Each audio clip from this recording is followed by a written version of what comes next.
I'm eating the worst food right now for this. It's time sensitive. No, because dairy and speaking doesn't usually go well. Oh, I didn't know that was a thing. Yeah, they're always like, you shouldn't have like milk or whatever ice cream before you speak.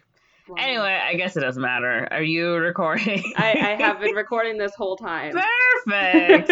So I'm we've got so yelling and ranting and you trying to put the computer cord in. okay. So, because I am so tired and stressed, I didn't want to try to remember. I kind of watched. So I decided I was gonna do a movie that I have watched many times. So yes, we are doing The Mummy. We are doing the 1999 masterpiece, The Mummy. Ooh. um, when this movie came out, I'm pretty sure after this movie came out, but I was in Texas visiting my grandparents with all my cousins, and this movie was showing at the Dollar Theater. Mm. So we saw this movie like probably 3 times in theaters that Uh-huh. summer because it was just super easy to drop off like 12 children and pay $12, for my grandparents. And this was like the scariest movie I ever watched when I was like 7 years old, 8 years old, because it came out in 99. Yeah. So, okay. So, Okay. Queen, why haven't you seen The Mummy? Okay. So, first of all, my favorite ride at Universal Studios. Second of all, When we went, the ride wasn't open, which was honestly was such a letdown. I really wanted to ride it. I know it's such a good ride. The ride surprises me every time because I always forget it's a roller coaster. Wait a minute. I'm like, whoa, what do you mean you have to be this tall to ride it? Why is there an above thing harness? Anyways, great ride. So I haven't seen this. I've come really close to watching this movie several times. I think when it Okay. came out, I was too young, and then I was like, scaly. Yeah, and your family has weird rules about PG-13 and stuff, so. Yeah, I was like not allowed to watch anything PG-13 until I was literally 13 years of age. It literally just means you need parental guidance if you're under the age of 13. It doesn't mean you can't watch No, it. it just means not appropriate for children. Honestly, I'm not unhappy about it. Okay, I'm just saying, In the like, grand scheme of things, looking back on it as an adult, I'm like, I don't think I'm that bothered by it. And even as a child, I wasn't that bothered by it. it's just like, so, it's so strange, but okay, Yeah. continue. Um, but yeah, it was scaly. And then I just was like, why would I want to watch this? It seems like weird. And then, okay, but then as an adult, everyone's talking about the Mummy, the Mummy. Oh my God, I love the movie. And then I like the ride. So I'm like, maybe I should watch the movie. And they keep coming out with sequels and everything. I came really close a couple years ago, and I was like, guys, should I watch the Mummy? I keep thinking about it, but like, what if it's too much for me? And my partner was like, I was emotionally scarred by that movie. That movie, What? well, not emotionally scarred, but he was like, that movie was way too scary for me when I first watched it because the scarab beetle scene, Yeah. he was like, that scene fucked me up, and I still don't Accurate. like That was that the scene. scene. I'm telling you, we watched the movie like 3 times in theaters, and every time that scene was coming up, I would just like close my eyes and like cover my ears and like scream in my head because it was literally the most frightening thing in the world. It really was like the scariest thing I had ever seen. Yeah, I think for him that movie was the scariest thing he had seen at his age as a child, and that particular scene in particular really messed with him. Like I think he still doesn't like that scene. Like it still haunts him. So I was like, great. Not gonna watch Not it. gonna watch it. That's a great way to dissuade me from watching this movie, is Mm-hmm. hearing that there's a scene that still sticks with you as an adult because you saw it as a child. And I have baby brain when it comes to watching live action adventure, suspenseful, whatever movies. And then I'll be like, maybe it's not too bad, but then I'll look up the parental advisory and be like, JK, I don't think I want to watch this. So Yeah. I just haven't gotten the nerve to watch it at this point. So Okay. yeah. Yeah, there's some stuff that can be like, oh, whoa, Yeah. whoa. I think it's, I don't know. I mean, okay, that's fine. Yeah. And like I don't really find mummies that scary, like in general. Mm-hmm. But I don't know. It's like I don't I don't know. I'm Mm-hmm. saying nothing and saying everything now. I'm sounding like those like LA brunch girls that I make fun of constantly, where they talk for like 12 minutes and don't actually say anything. Mm. So, anyways, let's get into the movie. Oh, What? what do I think happened? Yeah, what do you think it's about? Okay. I read the synopsis 1 or 2 times in my life, so let's see how much I remember from what I I can't read. wait. Mm-hmm. Brendan Fraser is an adventurer, and Mm. he's dating like an Egyptologist. And Egyptologist? she's like that lady, like that Egyptology book that everyone was obsessed with. I was hoping you were going to say. Okay, my favorite book was the Dragonology book, not the Egyptology whatever book. But anyways, I digress. My dad came back from Texas, did I tell you, and he came back with a pirateology book. You told me about that. Jules has it in her room. It's just like, Dad, who is this book for? It's for him. He thinks it's interesting. He found it at the airport. Anyway, so I think they're digging up pharaohs. They're grave robbing under the excuse of archaeology. And they accidentally unleash a curse tomb mummy thing. A mummy comes to life. Is this the movie where like the girl is like the reincarnation of like the pharaoh's wife or something, and she doesn't know, but she's like possessed by it, and they're like, oh no, we have to save her. But she's the one who knows all the Egypt knowledge, so she leaves them, and they're like, oh no, we gotta walk around this labyrinth in this pyramid. And then there's like this other guy, maybe he's like the translator. I think he betrays them. And there's like this other group of grave robbing archaeologists, but they're bad, so they might just straight up be grave robbers. They're not even pretending to be they're archaeologists. not pretending to, yeah, they're just straight up grave robbing. And then so they're trying to get to the pharaoh because the pharaoh has some special artifact, or maybe it's not the pharaoh. Maybe it's like the pharaoh's magic man, and he's magic man. Yeah, I don't know. He's some mummy, obviously. There is definitely a mummy involved. There is a mummy. Mummy. Anyways, there's a gross scene with scarab beetles. I don't know if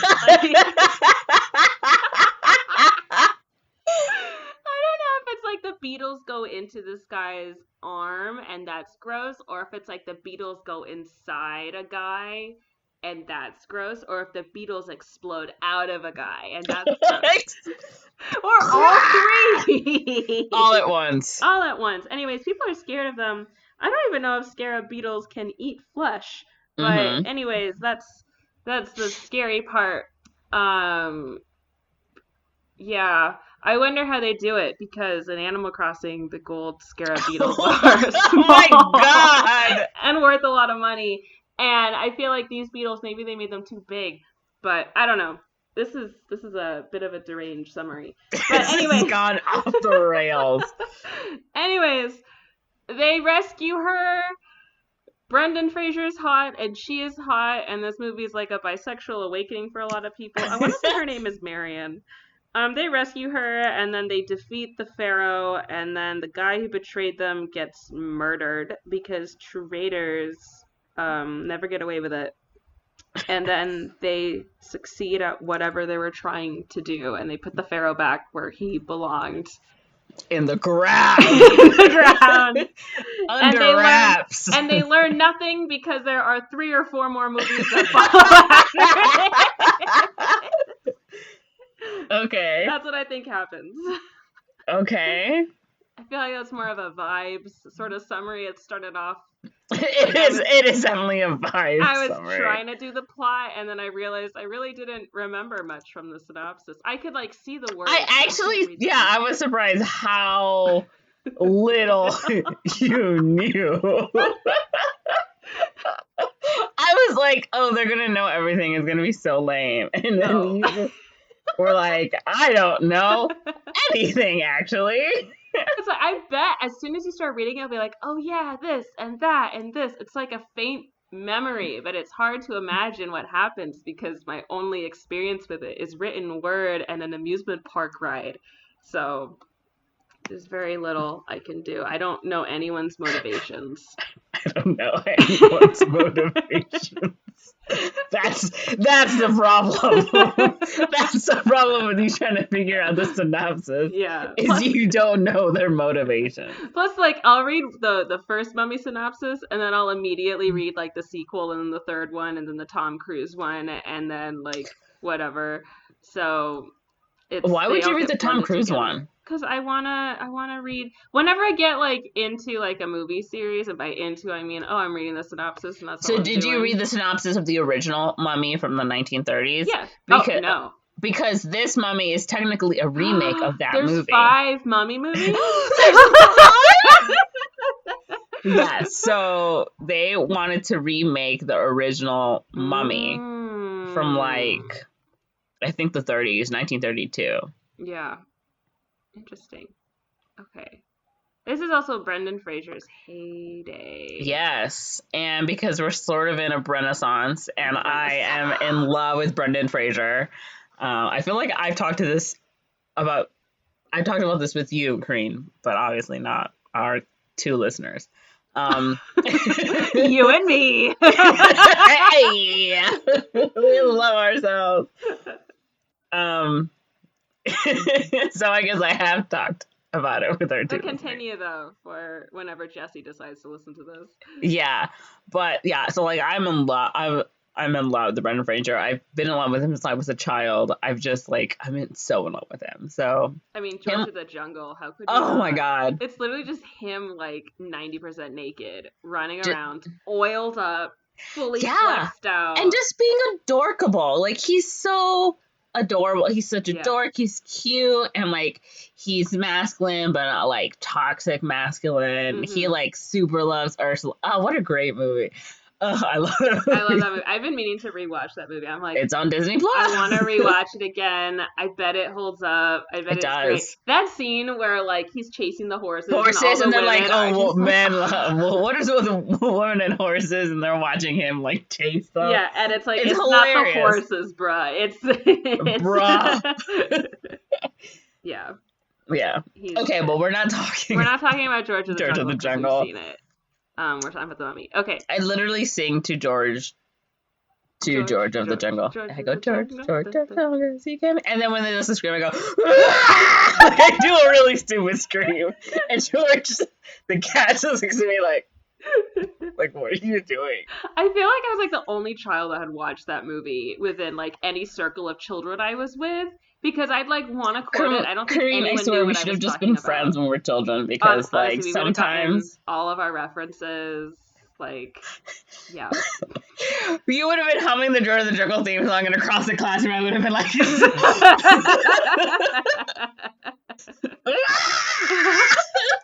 out for that tree. Okay, yeah. So I sent you the trailer. Yeah, I have it. I hope this is a good trailer. Okay. Yeah, Universal, because it's a Universal, like, monster movie film, technically. Because of the studios. Oh. Oh, he's so beautiful. It's a puzzle box. Oh. Is it? Oh, what is that? Oh, is this Rachel Welch? Oh my god. Sam. Rachel Wise. Wise, thank you. Or Wheeze. I'm pretty sure it's Wise. A face. Prepare for what? Look at these 90s graphics. I know. Beware. Oh, it rhymes. Oh my god. It does exist. Behold. Oh no. Unleash the creature that we have feared for more than 3,000 years. Ugh, that guy speaking, I'm in love with him, by the way. Oh. Him. He will never stop. Oh, there's the bugs. Oh no. Yep. Oh no. Oh no! Oh. Oh my god. There's the bugs again. The bugs again. Oh, there's her. Oh. Her? Oh, oh, oh. This is a chaotic trailer. Oh my god. The mummy.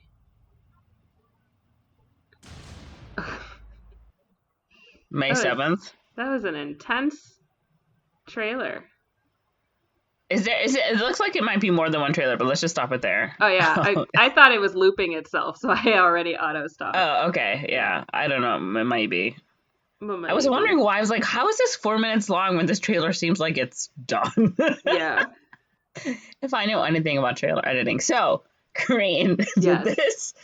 this trailer help you change your ideas about what this movie is about? So if we scrambled the bits that was actually about the plot, that being, I think the girl is getting possessed by the pharaoh's wife. I think Okay. that's correct because we Okay. saw a woman Oh!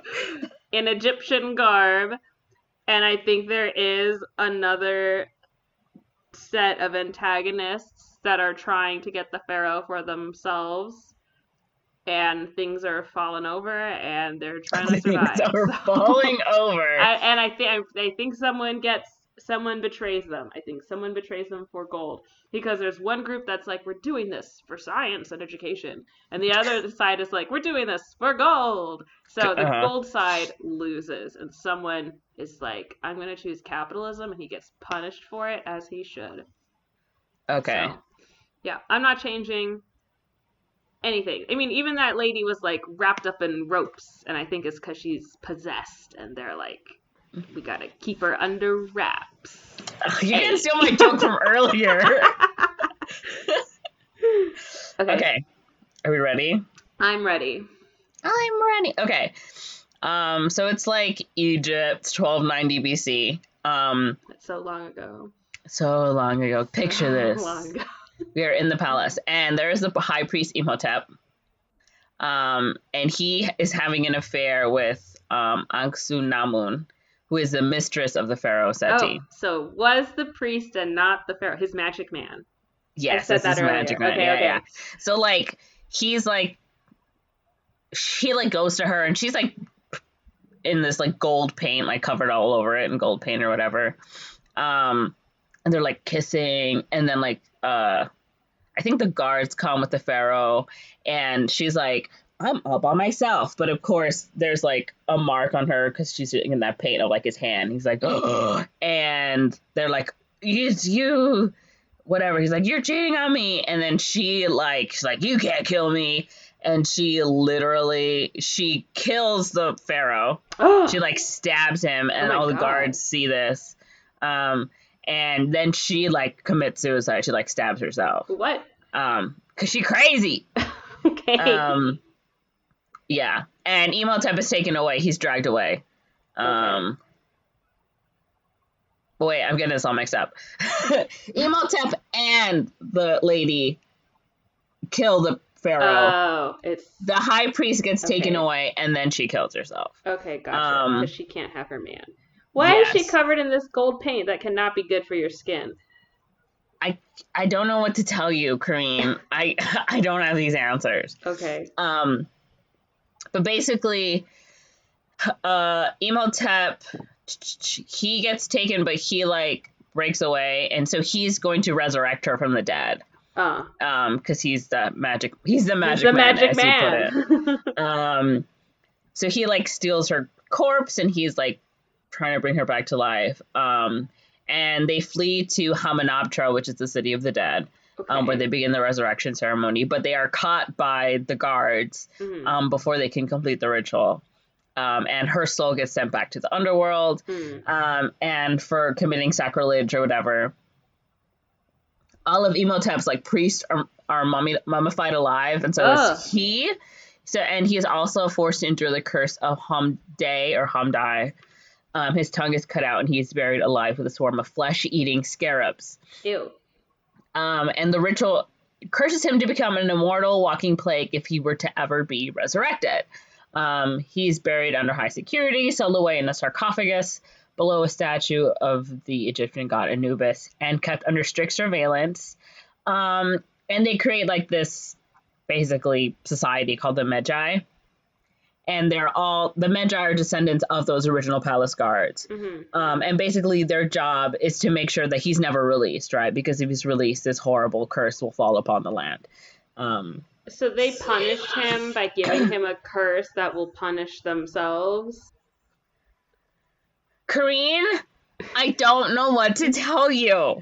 Why wouldn't they just kill him and have it be done with instead of being like, we're gonna punish you by turning you into a plague, but now we're responsible for it. This problem does not go away. We made it worse, arguably, because now he's angry and dangerous. Okay, right. So if Imhotep was ever to be released, the powers that made him immortal would allow him to unleash a wave of destruction and death upon the earth. I guess if you're bringing it up, it's not a good punishment, but whatever, that is what happened. Okay. We need this movie to have in Korean. And did he bring this curse upon himself, or did they put it on him? They put it on him. Okay. I think the ritual or whatever, like, is just a curse in general. I don't know. Okay. All right. Now, flash forward. Whoosh, 1923. Ooh. And there are soldiers from the French Foreign Legion, who is led by American Rick O'Connell, a.k.a. Brendan Fraser. Oh. And they are fighting at Hamunaptra against Magi warriors. So they don't really understand, like, why they're being attacked, right? They probably heard that there was gold here, so that's what they're, like, just going for. Like, they don't know there's a curse. And so basically everyone is killed. And O'Connell tries to, like, go inside the city. He, like, makes the final entry inside the city. And he's cornered by a group of Magi. Except, like, evil, like, Imhotep's evil presence manifests itself. So basically, like, his face, I think, comes out from, like, under the whatever. And all the Magi are like, oh, no, we gotta go! And Brendan Fraser's like, what am I doing? And so, but he is basically left to, like, die in the desert. Okay. So he's just sort of been abandoned in the city. And then it's like 3 years later. He survived. And we are in Cairo in a library. An aspiring Egyptologist, Evelyn Carnahan. Oh, I was right. Evelyn, yeah, Rachel Wise. She's like in the library and she's like putting all these books away, and of course she's on top of like this ladder at the very top, and she's like putting books on like one, and then she's putting books on the other, and then she's like, oh, this one goes here, and she can't reach, and of course she like starts to fall over, and she's like riding her. It's like this bit of little comedic whatever. So she's like on this like ladder until finally she like knocks over the bookshelves, and of course the bookshelves all like hit each other. Oh my god. And the library like director or whatever is like, Evelyn, like, what are you doing? And she's like, oh, sorry. And he's like, do you know why I keep here? And she's like, because I can speak like so many languages, and I can read like hieroglyphs, and I'm like super like well educated in Egyptology or whatever. He's like, no, it's because your parents like gave this library money, so now I feel like I owe you. Oh, she's a nepo baby. Yeah, but her parents were also like they were also like Egyptologists. And while she's like getting yelled at, she like hears something weird. And they have, of course, the library has like an exhibit or something. And she gets scared by her brother who's messing around with like a skeleton. And he's like, hey, and she's like, what? And his name is Jonathan. And he basically found a map to Thebes. And the map seems to point the way to the lost city of Hamunaptra, where all of the wealth of Egypt was supposedly stored. And Evelyn is like super excited, and she takes this to the museum curator. But he's like, this is just a myth, this is garbage, like, this isn't going to help you. And then he accidentally sets like the map on fire, and they're able to put it out, but like half of that map is damaged. And Eve is like super sad. And she's like, where did you get this map? Like, who had it before you? And the brother was like, actually, I stole it. And she's like, what? So he stole it from an American, aka Rick. But he's currently in prison, and he might be the only one who can tell them how to get to Hamunaptra. Okay. So they go to this prison, basically, and it's like a big deal. Not a big deal. It's It's kind of a big deal. it's kind of like a big deal, actually. No, it's like chaotic, is what I mean, I guess. And so they go to see Rick. They're like, "Can we see Rick?" And he's like looking at her like, "Oh, she's pretty hot." And she's like, "Do you know the way to Hamunaptra or whatever?" And he's like, "You really want to know if I know the way?" She's like, "Yeah." So he like tells her to get closer, and of course he like kisses her. And he's like, "Get me out of here if you want to know like how to get there." And he's literally gonna get hung. Like he's on his way to get hanged. Oh. And so she's trying to bribe the prison warden or whatever. Like, "I'll give you this much money." He's like, "Oh no, whatever." And she's like, "This man knows the way to Hamunaptra. Like, if you free him, right, I'll give you some of the whatever, the gold from this whatever." And so he's like, "Okay." So he like they cut him down, and he's like barely whatever able to breathe. And let me tell you, Rick looks awful. He looks terrible. So she's able to offer him 25% of the found treasure. But the warden insists on coming along. Okay. Because he wants to protect his investment, basically. So they're like, "We're going to meet up here in this place. They're going to get on a ship." And of course, Rick shows up and he's like shaved his beard and he's taking a shower and he looks hot. Now he looks like Brendan Fraser. And Evelyn's like, "Oh my goodness." And they like board the ship to the expedition. It's like, I think it's going down like the Nile or something. I don't know. And they encounter, like you said, a band of American treasure hunters. The capitalists who are led by the famed Egyptologist Dr. Alan Chamberlain. And they're guided by this guy named Benny. And he's like a former Legion soldier who served with Rick and also knows the location of the Lost City. They were there at the same time in like the opening scene. He's there, but he like ditches before when everyone's being died. He's like, "Bye!" And Rick is like, "How could you do this?" So there is a betrayal. Yeah, I guess. Way earlier in the movie than I thought. Yeah, so they're like on the boat, and Evelyn's like, "Why did you kiss me?" He's like, "I don't know what you're talking about," or whatever. And he's like, "So what's your story, Evelyn?" And she's like, "I don't have to tell you anything." But so they're on this boat, and while they're on the boat, they're invaded by some Magi soldiers who are looking for Evelyn's box because well, Jonathan found a map. He also found that little puzzle box thing that you were talking about, and she's just sort of been looking at it, like she doesn't know what it is, but she's like super into it. And so like the Magi soldiers come in and they just like start burning the ship, and like Rick is like shooting at them, and they all manage to get off the boat onto the side of the river. But the map is lost and the boat goes up in flames. And Rick, Evelyn, and Jonathan are separated from all the other treasure hunters, and Benny's like, "Hey, we've got all the supplies," or whatever, right? And then and Rick is like, "Well, you're on the wrong side of the river," so like he's like, "Oh." So they stop at like a nearby market and they get like a bunch of like camels and stuff, and Evelyn, I guess, gets decked out by all like the Egyptian women. So she's wearing like these, she like reveals herself and she's in this like flowy, cute like black robes or whatever. And now Rick is like, "Oh, whoa. Just like that. Yeah. And since Rick knows the way to the city, they arrive basically in Hamunaptra at the same time. But like there's like a certain time of day where the sun shines on the city where you can see it before you can actually get to it. Of course. So they're both sort of like waiting, and our team is like on camels and the other teams are on horses. And they're like, "When you see it, we're gonna make a dash for it, whatever." So they're like the sun hits and they can see the city and they're all running, and the camels are going faster because they can move faster, like on the So they get there first, but it doesn't really matter. Because not I mean not really, because they're all there. Like, what are they gonna do? Yeah. But there's like obviously tensions between the two groups, so they start exploring the city in separate locations. Like the Americans just sort of like dig in like right away and are like, we don't care what we open.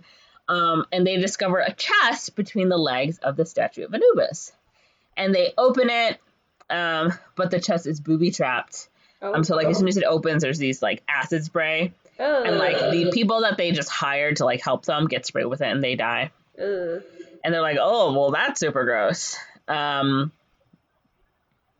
meanwhile, Evelyn is looking for the Book of Amun-Ra, which is a solid gold book supposedly capable of taking life away. And her team discovers a tomb buried directly below the statue of Anubis. And Evelyn's box, like her little key, whatever thing, well, yeah, it turns out to be a key. Like she touches it and like it opens up, and she's like, oh my goodness, I think this is a key. And she like opens the tomb, and there is a sarcophagus. Oh, I wonder who it is. I wonder what it is. And then suddenly, like, the prison warden guy goes by, screaming in pain. So what's happened to him is that there are these like little, like decorative scarab beetles on the wall that are like made of like gold or something. Yeah. So he's like picking them off. He's like just grabbing stuff and like putting in his pockets, in his bag, whatever. So he grabs one of those, but once she opens the thing, like the curse starts to come alive. So the bug like scurries like into like his skin, and you can see it. You can see it under his skin, like going around like his arm and his leg, like ugh. That was what I said earlier. It went inside him. Yeah, and it goes like up, and it like eats his brain basically. Ew! Then he knocks himself into a wall, and he like dies instantly. Ew. Yeah, and they're like, that's weird. I don't know what that's about. That's gross. Gross. Who approved this? Is that the scarab beetle scene that everyone screams at? Yes. Okay. Yeah, that was the one I covered my eyes at the 12 times I watched it for $1 in Texas. And then like that night, everyone's like, oh my God, this is amazing. Like Rick and Evelyn are like talking, and he's like, so like, why are you into like Egypt? Like, what's up with that? And she's like, well, my dad was like a Egyptologist, and my mom was an Egyptian woman, and he fell in love, and they got married, and they had me and my brother or whatever. And she's like, and I just really love Egypt as well. I just want to study it, or, you know, like whatever. And they're being like kind of like a little bit romantic, you know how it is. And she's drinking like a lot. I'm pretty sure this is when she's drinking, or maybe it's another time. Who knows? And they're about to kiss, and she like passes out, of course. But later that night, they get attacked by the Magi. And they're being led by the hottie Artist Bay. I'm in love with him.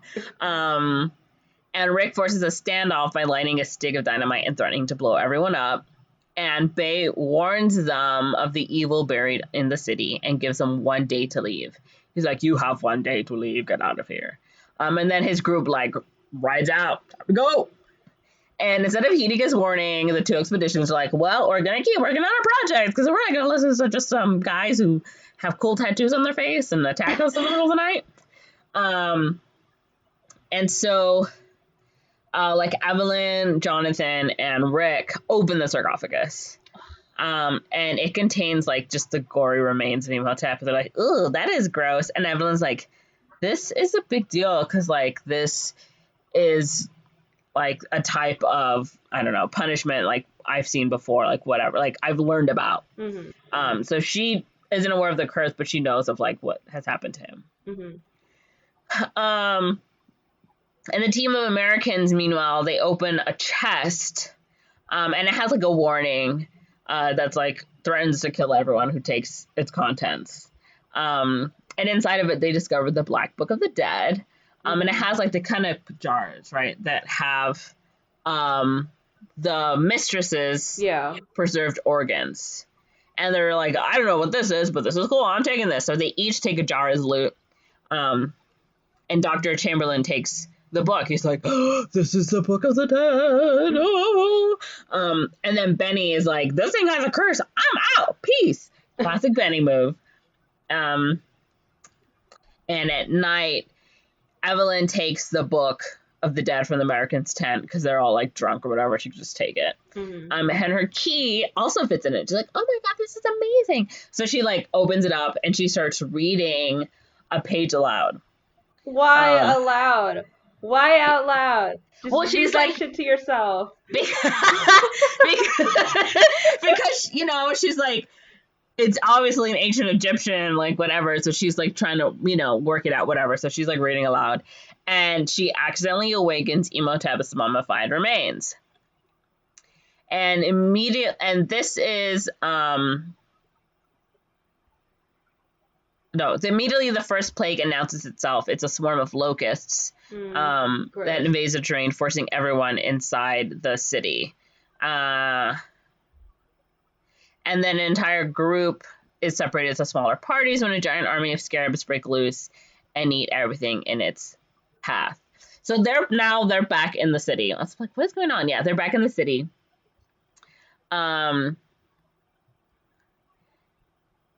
Oh no, it's not. They're not back in the city. Okay, but one of the Americans get lost during this attack, and he's attacked by Imhotep. He like is looking, and he like drops his glasses, and he's like, I have my glasses. I can't see without my glasses. And he finds them, and they're like broken because I think he stepped on them, and he puts them on, and he sees like the gross mummified body of Imhotep.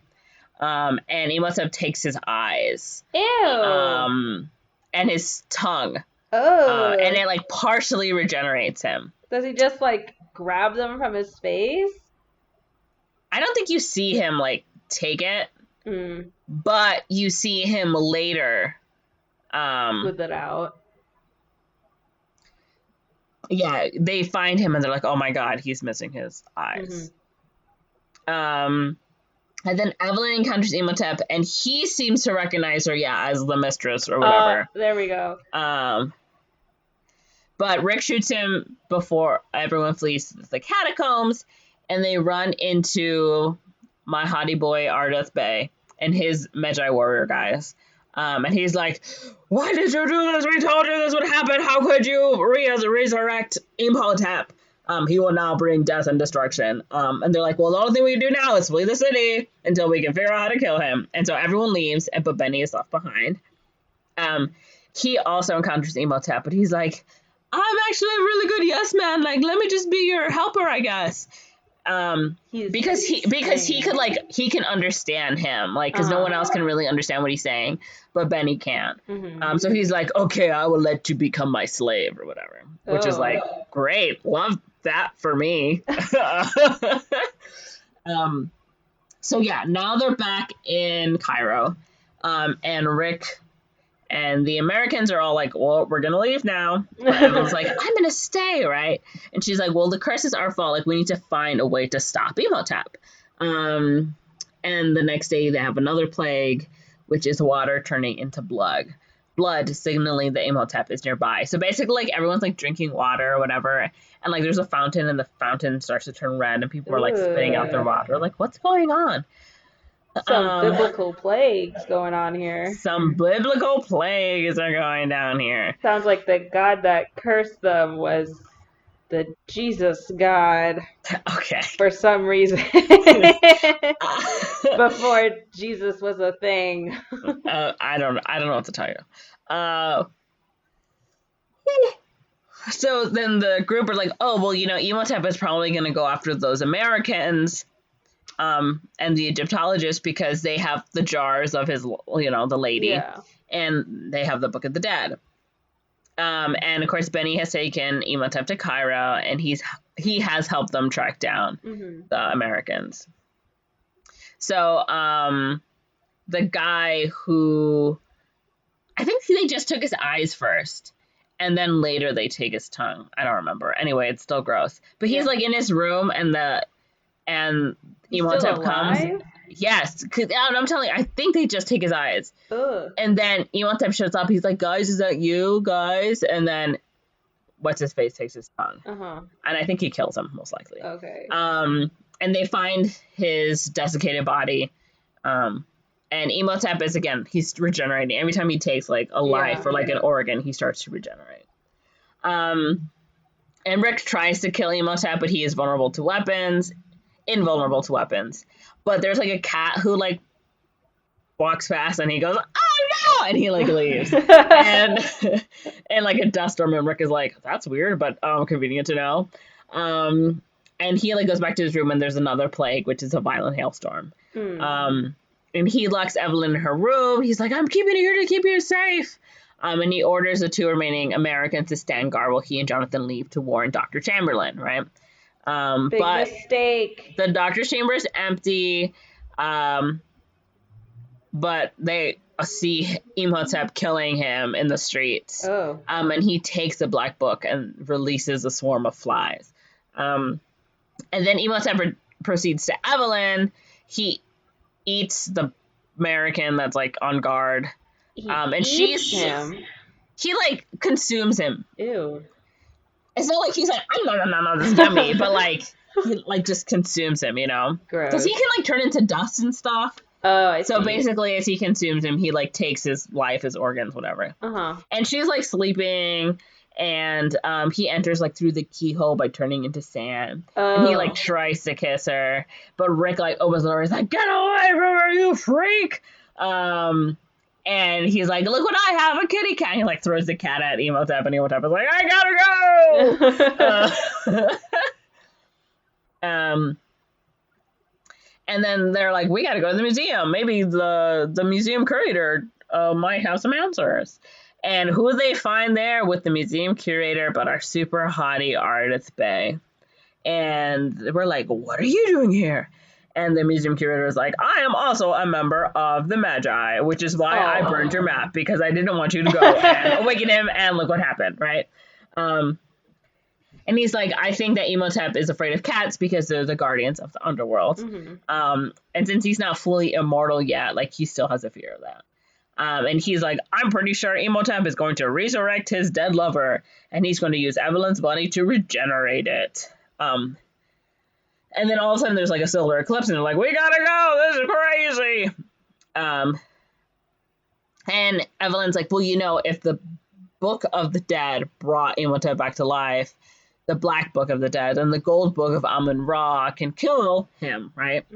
Like, we gotta find him. So she finds the tablet in the museum that describes the location of both books, and Evelyn deduces that that book is beneath the Statue of Horus. And then as they're doing that, like a bunch of natives come in and they're covered in boils and sores, another plague. And they're all under Imhotep's spell, and they're surrounding the museum. And the heroes leave, but the remaining American is captured during the pursuit and is also consumed by Imhotep. And this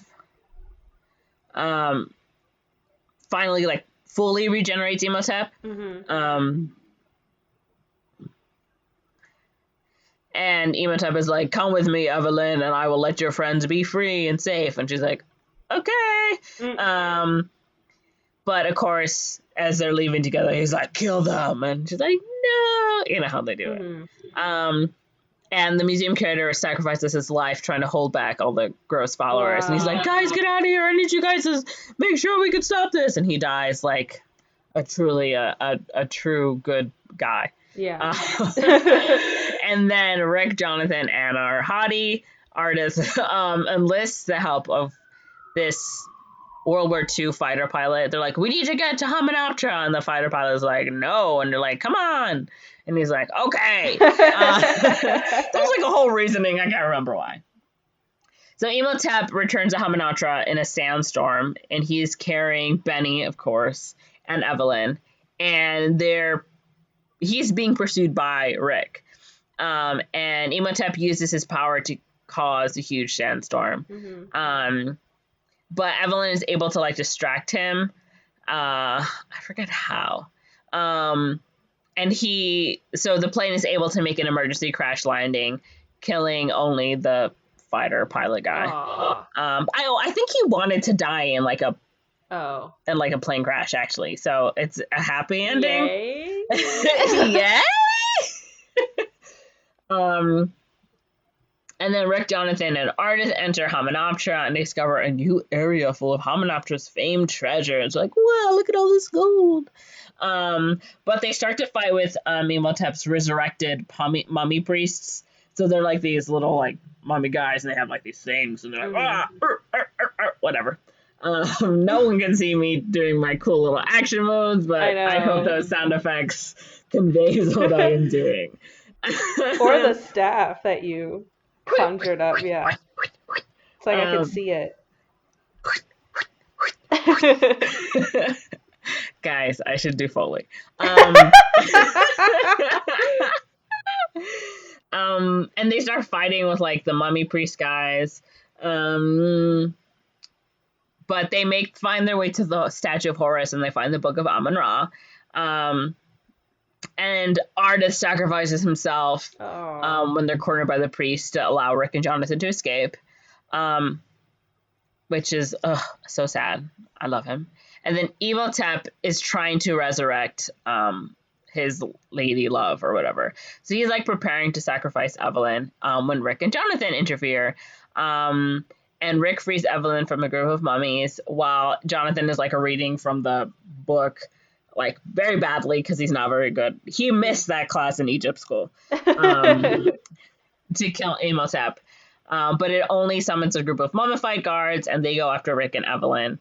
And so he does succeed in bringing back the priest lady, like as a mummy, and she starts attacking Evelyn.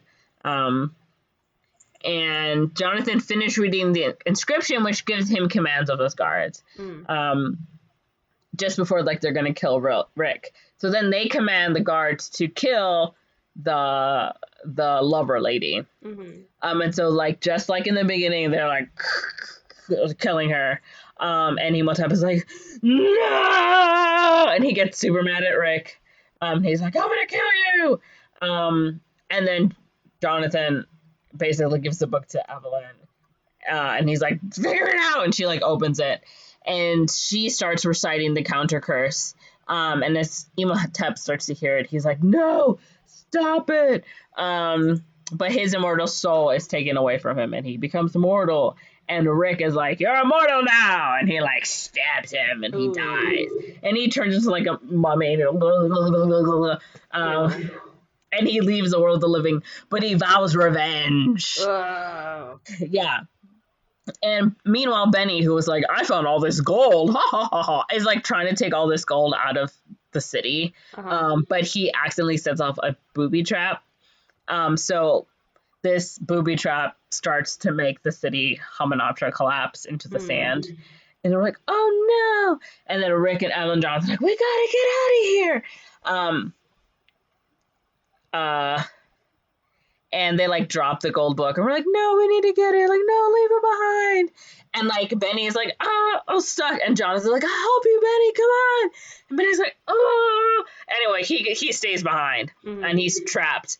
But what happens? He's eaten by a swarm of flesh-eating scarabs. Again. These bugs are really got top billing with this movie. Yeah.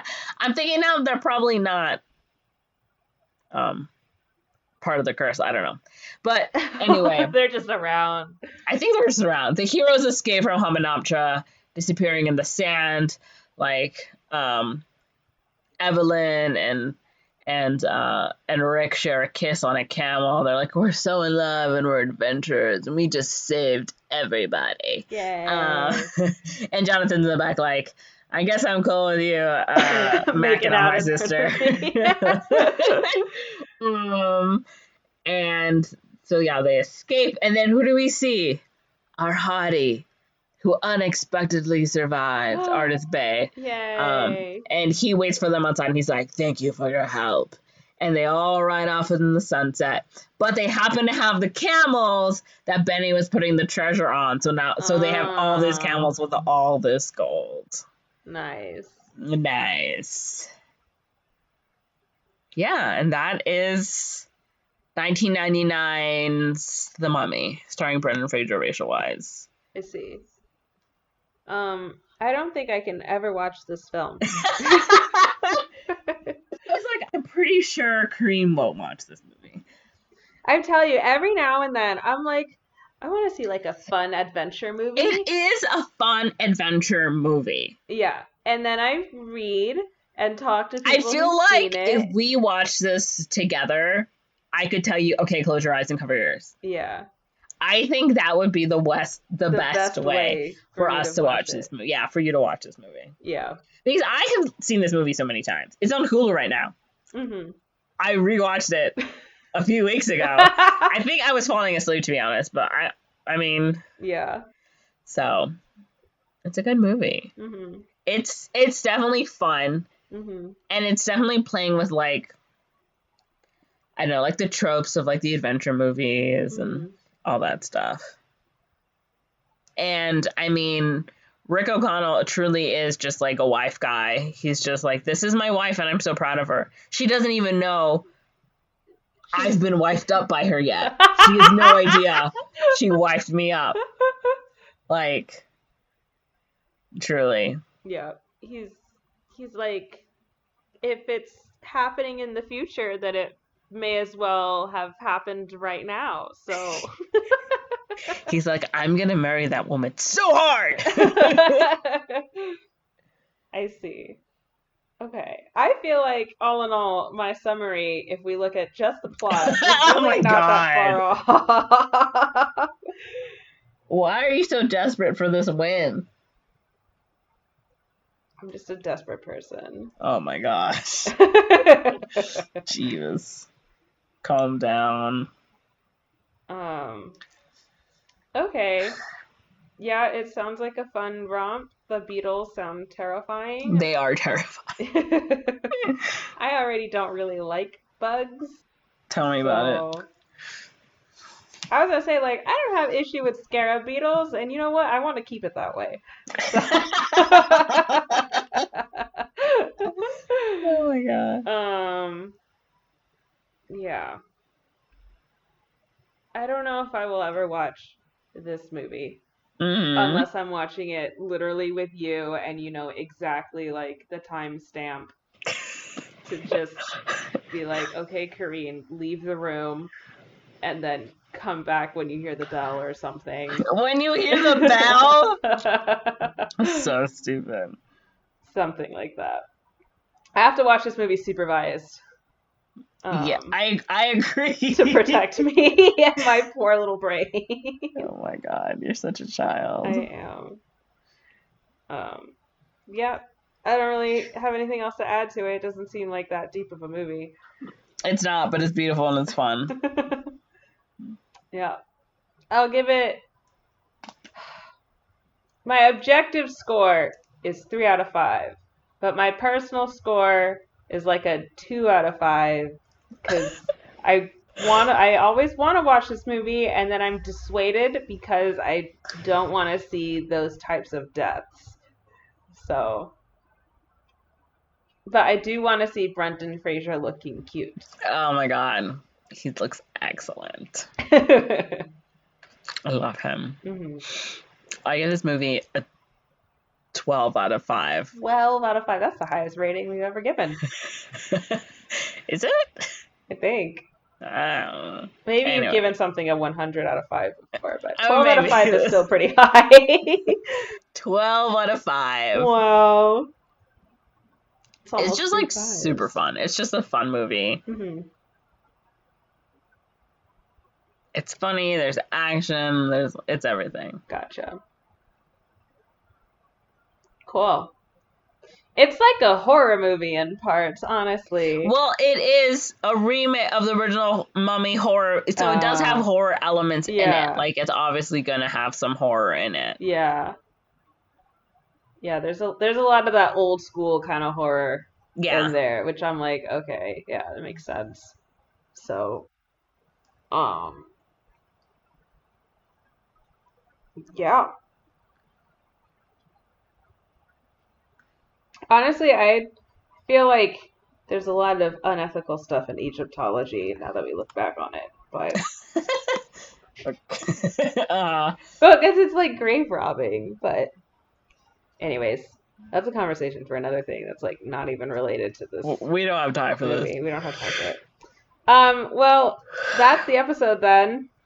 The Mummy, a movie I won't watch unless I am with Monze and I feel up to it.